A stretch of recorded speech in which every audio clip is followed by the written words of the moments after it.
The question that we're about to address is, where do we go from here? I know the short-term answer, it's that pub that's right across the street. That's where I'm going anyway. And I'd be happy to talk to anyone about where we go in the longer term there, but maybe we can at least begin to address the question. So you now are the panel, and what do we do next? I think from my point of view, this has been a really successful day in many ways. I think there's been a lot of connections that you've made, which was something we wanted to happen at the beginning.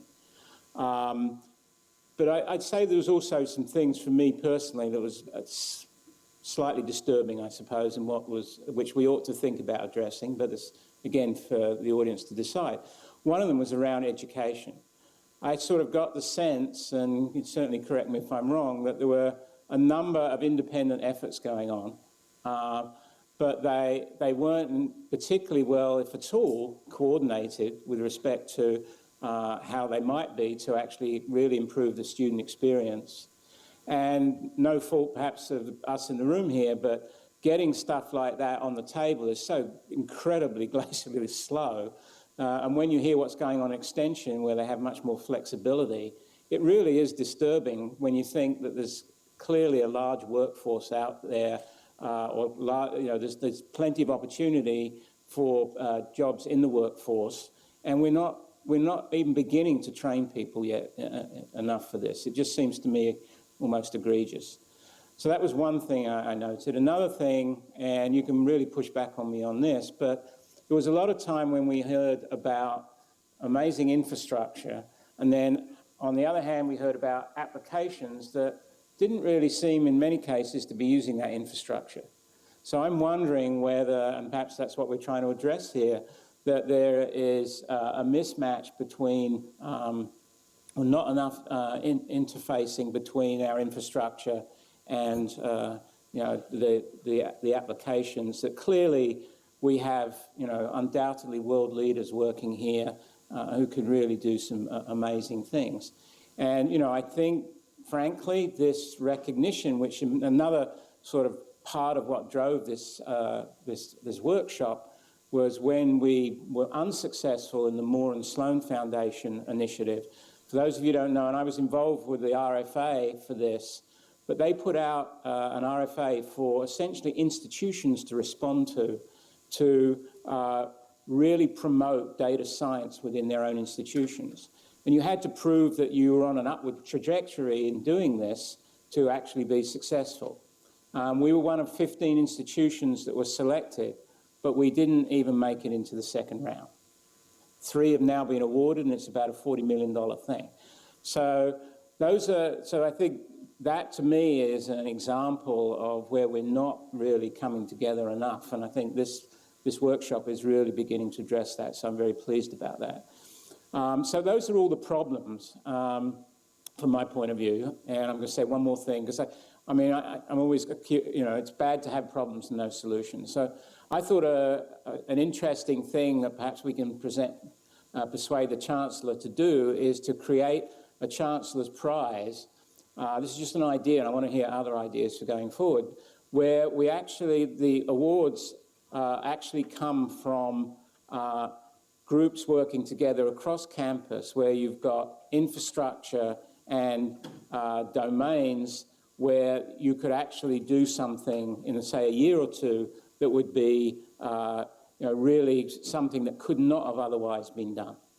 And there would be a Chancellor's Award for that. It would be some amount of money, not a lot, I'm sure, but the prestige of successfully competing for a Chancellor's Award in this kind of thing. And we could articulate that a bit more, but the ideas that you have for really taking the next step is the kind of thing we want to hear. So I open that up, and thoughts, comments on the day's activities, what we should do next. Well, first of all, I agree with your second comment very well. I also, when I was here almost all day, and I saw that there's a big disconnect between these amazing infrastructures, and then there's professors and researchers presenting their algorithms. And it'd be nice if there's a better way to connect, as some people do, to connect the algorithms run on these infrastructures. And I think we can do that very well by combining that with education components. And I know there's some programs put up, but I think part of the education should be also how do we teach the people, the users, to use the infrastructure, the researchers. This will be important of it, and I think that will bring algorithms together with hardware, because that will make it work in that sense. So I think that's one thing that we should do. Second thing we brought it up is really this trust, and we brought it up, about data.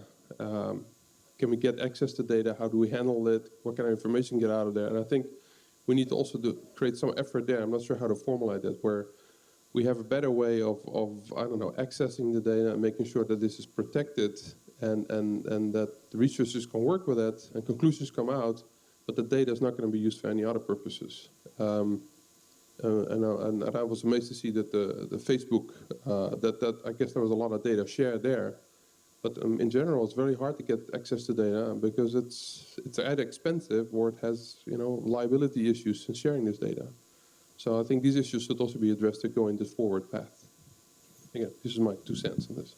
Your first comment about the students in all of this, I think it sort of goes hand in hand with the education. Those students who are being educated at the same time become glue in these projects between infrastructure and domains which are trying to use that infrastructure. And so I think putting all that together could be pretty powerful. Other comments? So this is fantastic. I think this is a really good start for what we need to do here. I have been a little frustrated because we have 2 extraordinary organizations on campus that ought to be at the core of a big data effort, the San Diego Supercomputer Center and the Qualcomm Institute.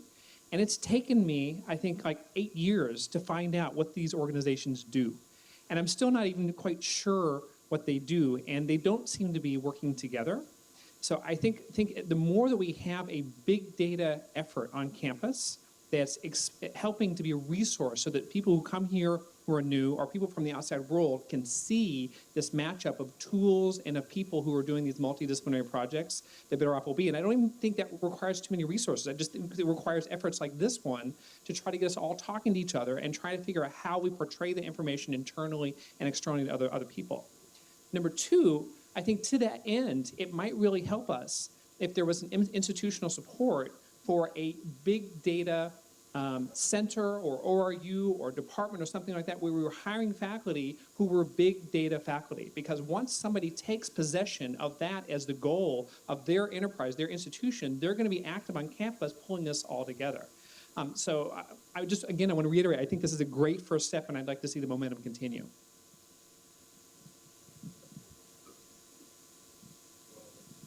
And then So great, Dave, Phil. But another question related to the education piece. So do you think that we've got, amongst this number of faculty here, this is a very, very small slice of the total faculty at UCSD. So do more efforts need to be made just to train, kind of train the trainer in terms of health clinical sciences, in terms of the number of faculty that are aware of these methods themselves? And I think that in the health sciences, we've got lots of K awards and things like that that are career development awards where they can train you into do health outcomes research or comparative effectiveness research, so you can add this to your suite of skills in terms of your research. But does that need to be done here? Not just training students and not just training grad students, but training faculty, and is there infrastructure to promote that? Certainly in the Sky School of Pharmacy, I would love to see that. I don't think I really heard about training the faculty today particularly, but it is, to me, it's actually, in a sense, in the pyramid of things, it's probably the first thing to be done. And I don't know, I didn't really hear about programs. I mean, presumably some of these things faculty could sign up for, but it might be worth having something directed directly at faculty. I actually like that idea. So yeah, let me respond a bit to James' point of view.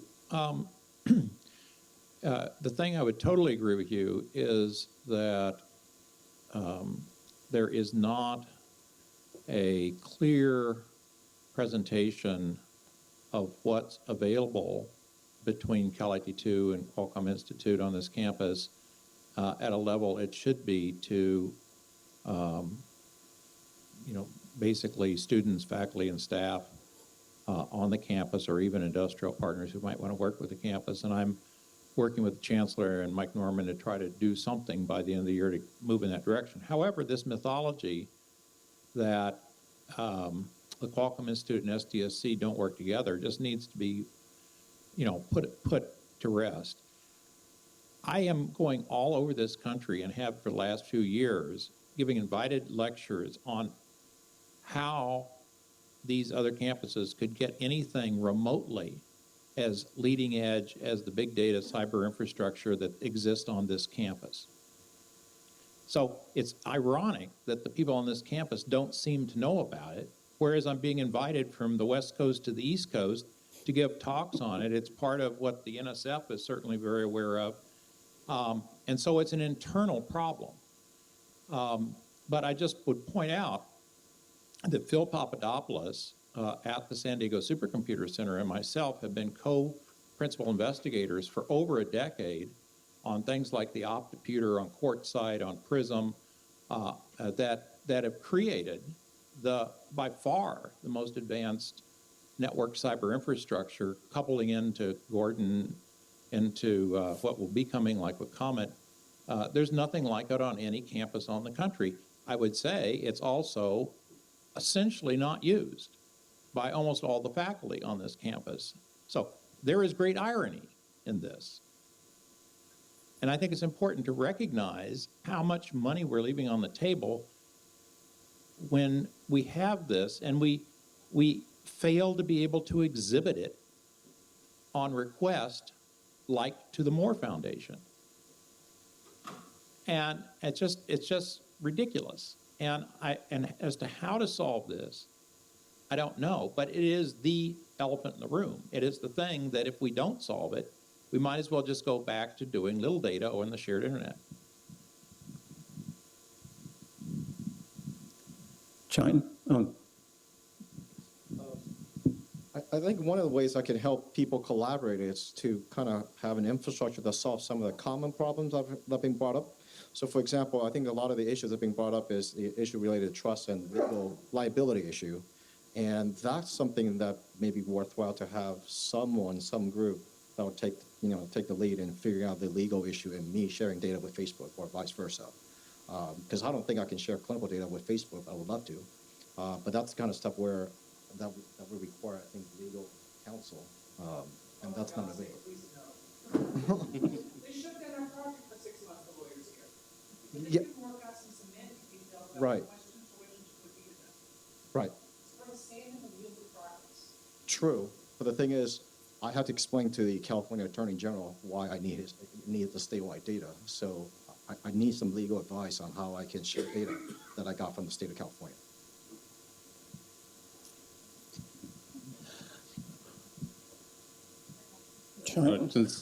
Since I have the mic already, I'll take, and you can take the mic to Frank. So I totally agree with Larry's comments here, and also the earlier sentiment from James about the opportunity that exists. So there is an opportunity. There's no doubt that there is already a reputation here between Cal IT2 and SDSC. I agree with Larry that I think Larry goes around the country talking, as he mentioned. Several of us actually do the same thing. We are asked about all the great things that are going on here and how it can be replicated. We seem to not able to appreciate the gems that we already have on campus. And I think, Phil, what you did with this meeting is actually the first step for doing exactly that. In fact, I think there should be more of these kind of conversations. And it's possible that one of the issues that SDSC has had, I mean, I've been at SDSC now for like 17 years, is that originally we were created with a national focus, but now is the time for more of a local focus. And I think that's what you're saying, is that, how do we take these things that we already have on campus and create that inward focus that we are in an excellent position, I think, to do that. The last comment I wanted to make about the training that you said is, so the institute that I talked about, we clearly created it with industry in mind, because remember, SDSC is a soft money focused organization. We need to figure out any initiative we create, how do we fund it? That's kind of our job. But there's nothing in, and I think the exact same mechanism can be used to train faculty and postdocs on campus. Because, by the way, we do exactly that with our summer institutes and our Earth Cube Institute, et cetera. We're doing it for the country as a whole. So let's do it on campus. Having said that, there needs to be a business model. I mean, people at SDSC need to be funded. They're not on faculty line, so there has to be some way to fund it. That's another elephant in the room, but it's a real elephant. Okay, It is an elephant, because I was going to mention, I don't want to digress into this, but the demographics of this meeting were quite interesting. The majority of people in the room are not Senate faculty members, and yet it's clear that they are contributing the most to the big data initiatives by numbers and so on. And I think, you know, there are efforts to address that, but, you know, whether it's enough and it's quick enough. But I want to digress into that. But I would just say, you wanted to say something, but, oh no. So in terms of the next steps, it seems like some themes have emerged. One's clearly around education, and maybe we ought to have, you know, anyone who's signed up to the website and so on. I mean, we're starting to aggregate information. It'll be interesting to see after today whether that continues or whether it just sort of drops away. That will tell you something straight away.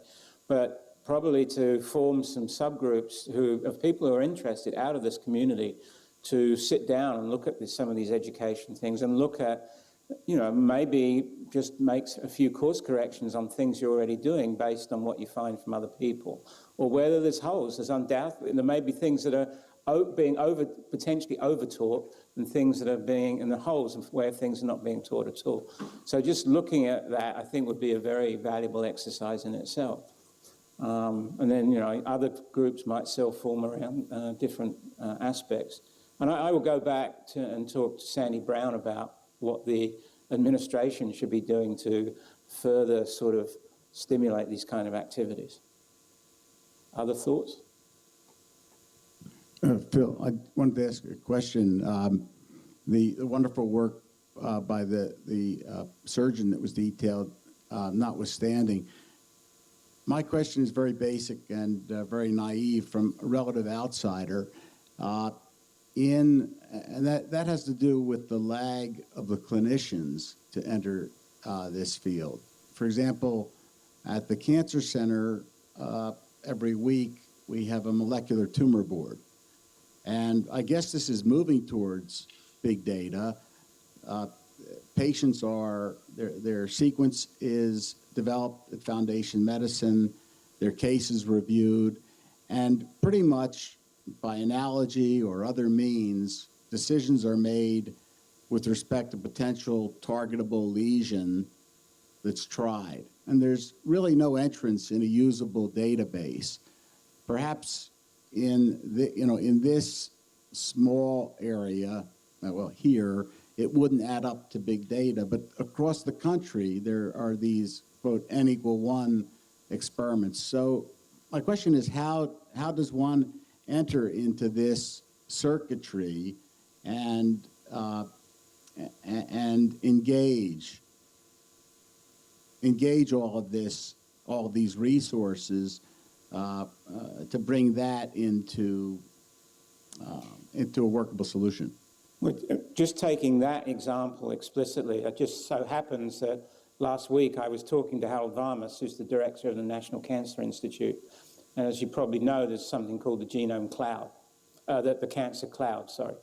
And, you know, there have been, you know, at least in the eyes of Varmus, significant failures to date in the ability to bring this kind of technology to have a bearing on cancer research.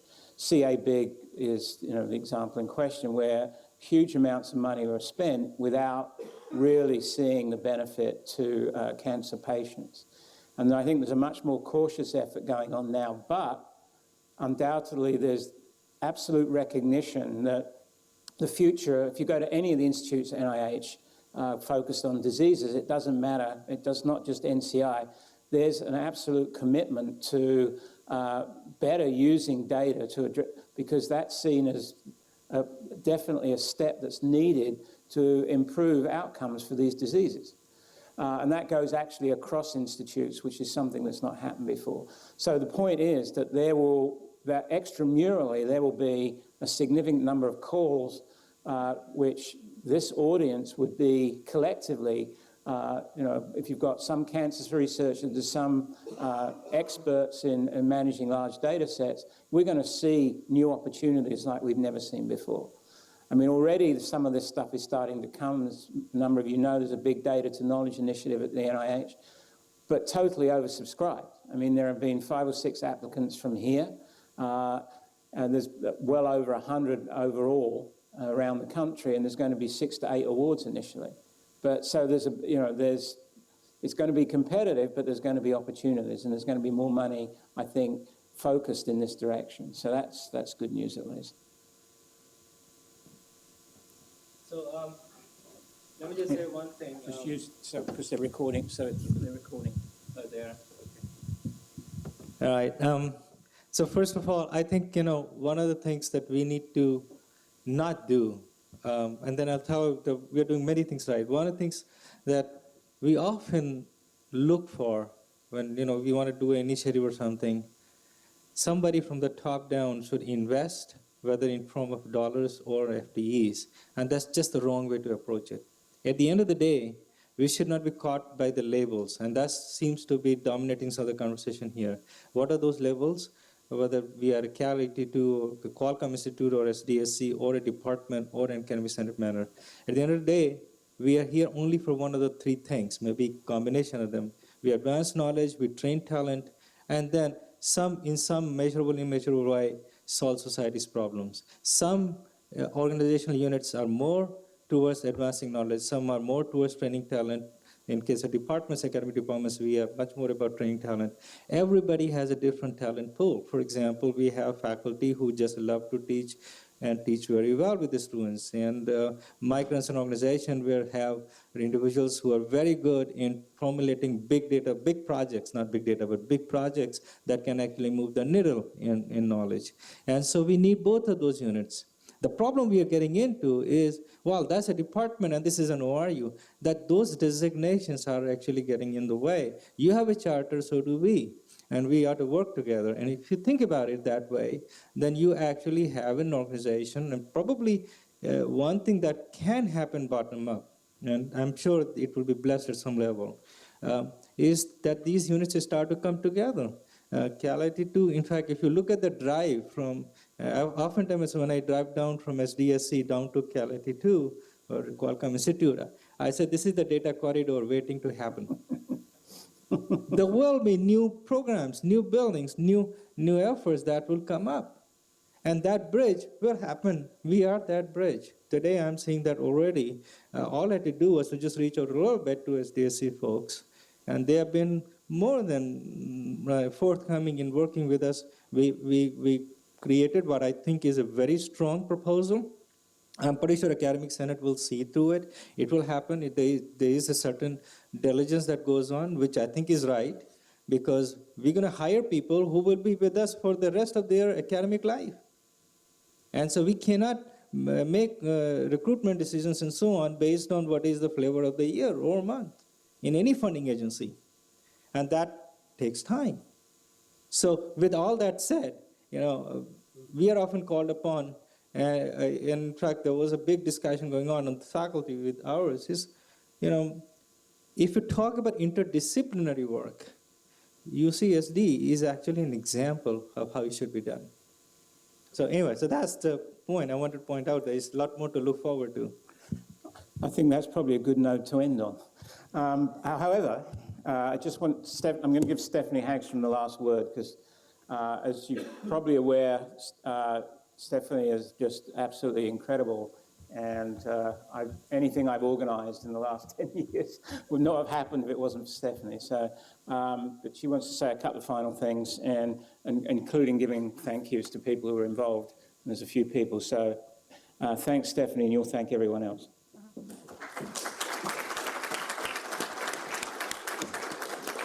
Thank you, and thanks for bearing with me during my horrible moderating and letting everyone go over. This project, 2 months ago, what Phil does is volunteers me for projects, and I usually find out about it through email, which is exactly what happened. He sent out an email to a lot of you and said, what do you think? And the second email was, it's a great idea, Steph will get a hold of you. And that's how I get in. But one of the things that was unique about this project, which was kind of exciting, it was breaking down some of the silos, was that there was 4 organizations that were working together to bring this together, including the logistics team.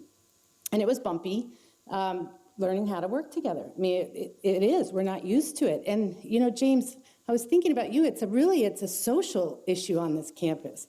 You know, it's like social science. We need to completely change the way people think and work together. And I experienced it in 2 months here. You know, we had 2 months. 2 months ago is when he sent out the email, and then a month later we had to move it here and replan the whole thing. So, but we had 4 different organizations, teams working together, and I could not have done it alone. I mean, there was 534 people that signed up for this thing, and you know, 2 weeks ago we brought Courtney on. I'm not sure how to advance this.